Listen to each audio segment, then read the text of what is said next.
আপনারা কিছু মনে করবেন না, আজকে আমি একটু পরিষ্কার করে আমি কথা বলতে চাই।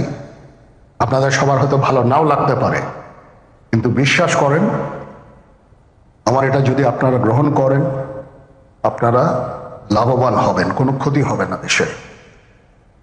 আমার অন্য কোনো আকাঙ্ক্ষা নাই, আমার একটাই আকাঙ্ক্ষা, দেশ এবং জাতিটাকে একটা সুন্দর জায়গায় রেখে ছুটি করা।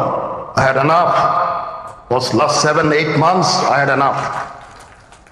আমি চাই দেশ এবং জাতিকে একটা সুন্দর জায়গায় রেখে আমরা সেনানিবাসে ফেরত আসব।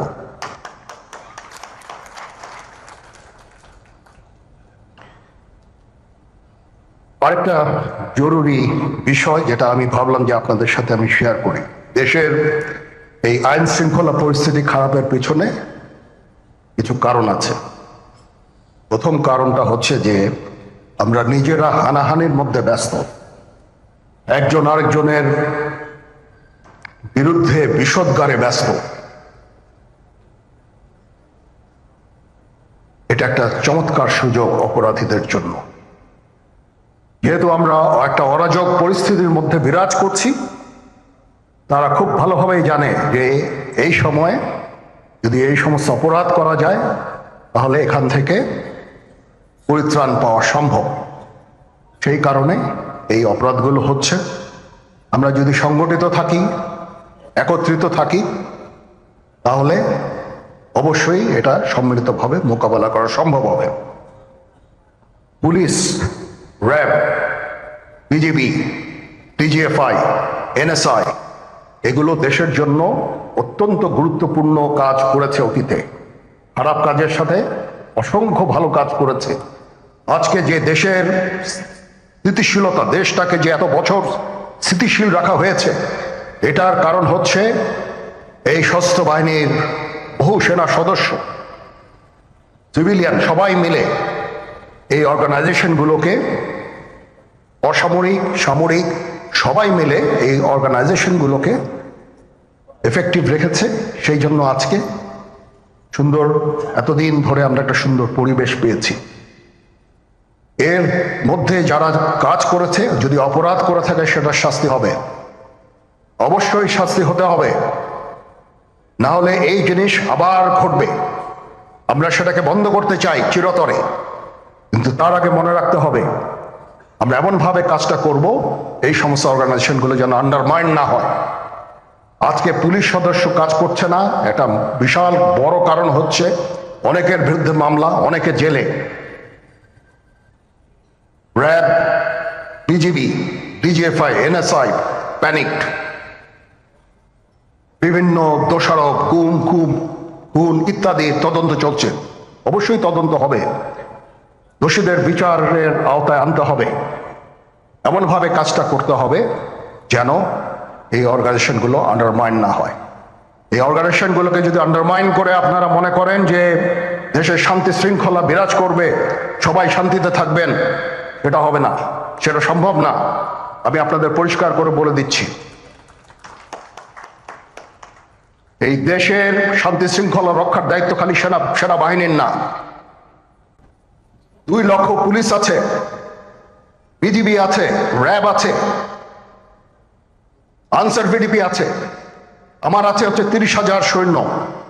এদেরকে আমি এই যে একটা বিরাট ভয়েড, আমি এই 30,000 সৈন্য দিয়ে আমি কিভাবে এটা পূরণ করব?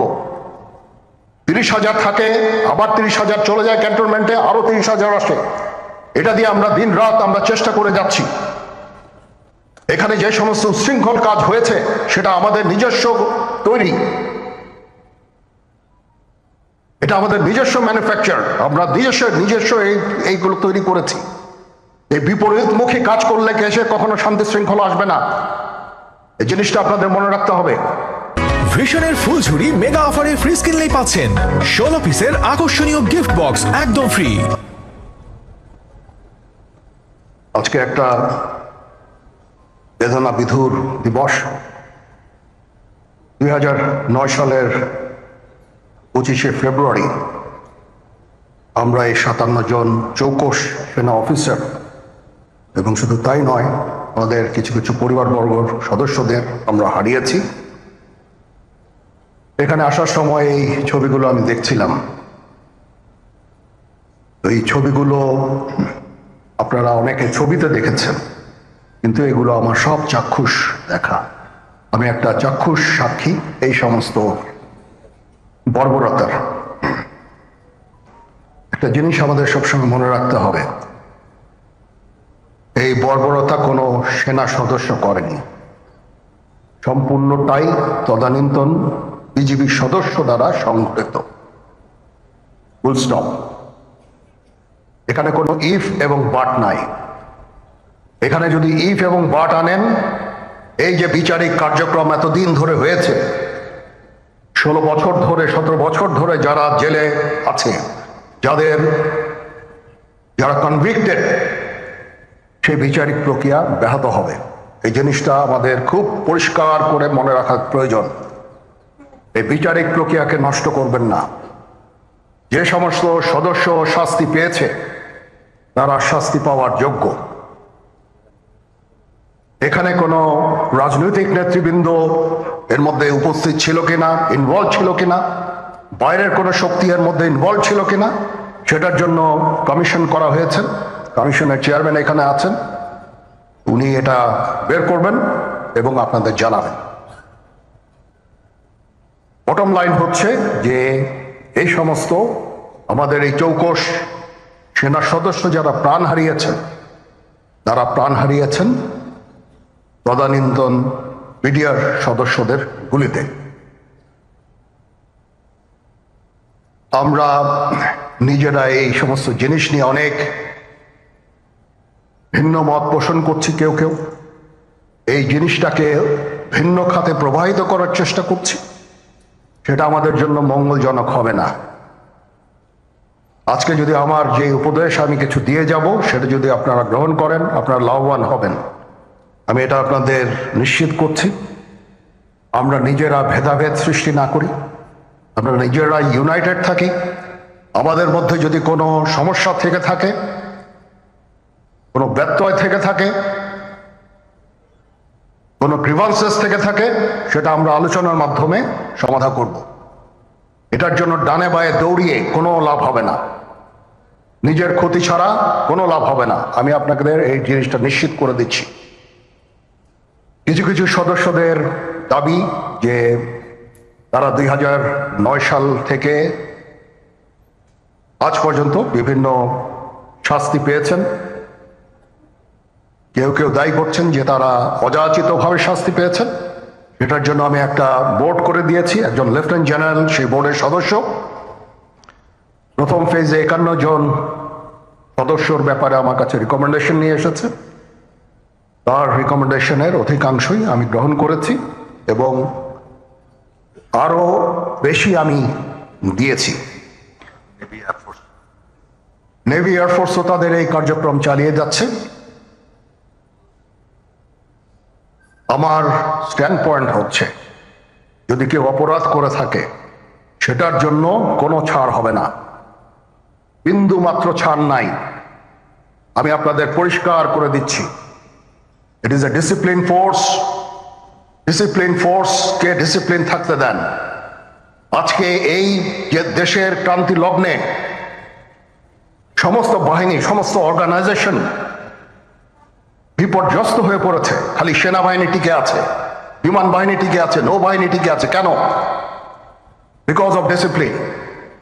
তারপরেও আমি আমার অফিসারকে আদেশ দিয়েছি, যদি সামান্যতম কোনো সন্দেহের অবকাশ থাকে, কোনো কার বিরুদ্ধে যেই অ্যাকশন না হয়েছে, অপরাধী কিনা যদি সামান্য কোনো সন্দেহের অবকাশ থাকে, সেটা তাদের ফেভারে যাবে।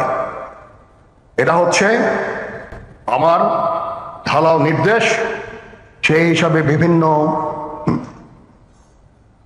প্রস্তাব আমার কাছে এসেছে।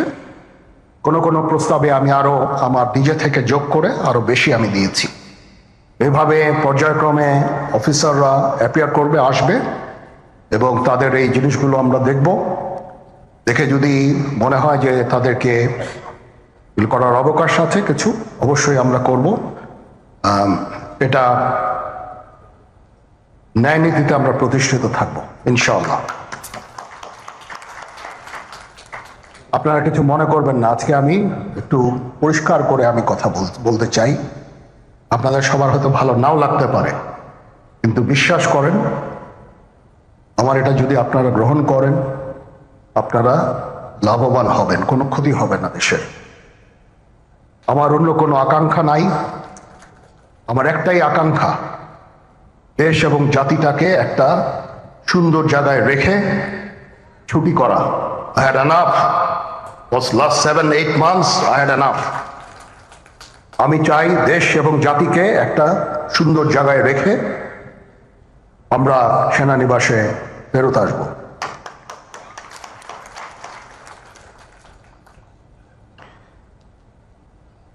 আরেকটা জরুরি বিষয় যেটা আমি ভাবলাম যে আপনাদের সাথে আমি শেয়ার করি। দেশের এই আইন শৃঙ্খলা পরিস্থিতি খারাপের পেছনে কিছু কারণ আছে। প্রথম কারণটা হচ্ছে যে আমরা নিজেরা হানাহানির মধ্যে ব্যস্ত, একজন আরেকজন